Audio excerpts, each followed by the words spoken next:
Well, first let me tell you about the launch. What we've done with Hulu, Hulu being our first launch partner, product partner, on something called single-click RFI, or single-click contact.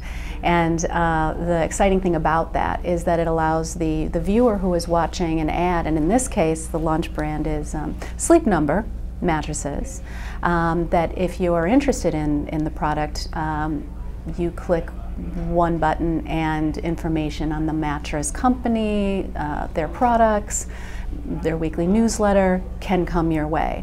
And why that's important is because up until now, brands who have wanted to use the television medium in direct response really had to deal with, technologies that were not in sync with the kind of seamless digital experience that we're after as consumers. And in this case, it replaces the cumbersome keyboard, on-screen keyboard for entering your email address with email addresses that that the content provider can use with the viewer's approval, and that creates that seamless opportunity for a brand to connect and actually move down that funnel with a customer. Why is that exciting for D2C? It's exciting because it's in line with the way direct-to-consumer brands operate in the marketplace. This can obviously now be applied to just a host of other direct-to-consumer interactions. Scheduling an appointment with a tax advisor, or new product offering, or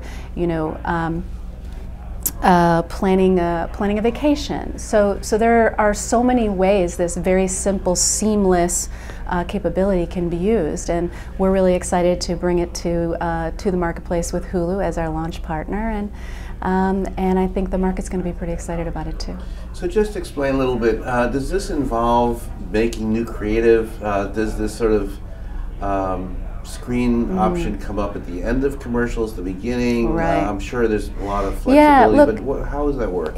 What's great about the way this works now in this OTT, rapidly growing OTT space, is that the enabling technology that comes from BrightLine on this allows for a seamless overlay across all the devices that viewers are streaming on within that app.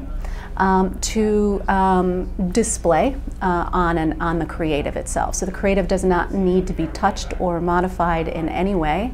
And if a brand wants this type of experience for their audience, the technology will, provide a display and overlay on top of it that requests of the audience, whether they are interested to click the button.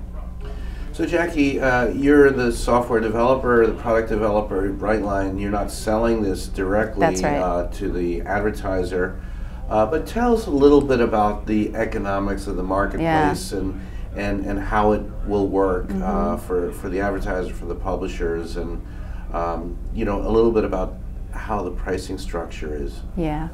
Well, look, we're really proud to be working with all of the TV networks, and as you can imagine, they're all moving in their own way down this OTT path, and figuring out their path in terms of providing non-traditional ad opportunities to brands.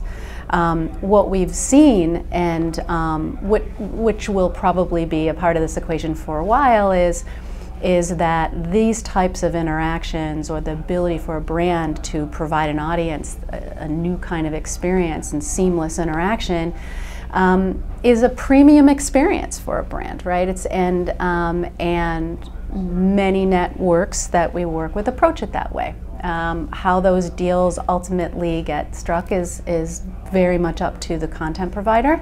But the CPM, sort of the prevailing CPM pricing model is in play here as well. Cool, and just give us an update on what's up with BrightLine and sort of the new year and what's planned. It is going to be an incredibly exciting year.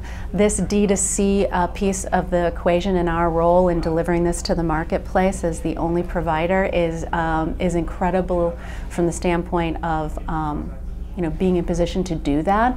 But in addition to D2C, what we also have is our ability to bring household targeting across the sort of national footprint of all the OTT devices that are out there and for all of our network partners. And we're really excited about the interest, the focus on targeting, both from our partners on the network side and of course from the brand side, and programmatic and how targeting works in that programmatic context and the role we play. So we're excited about all that.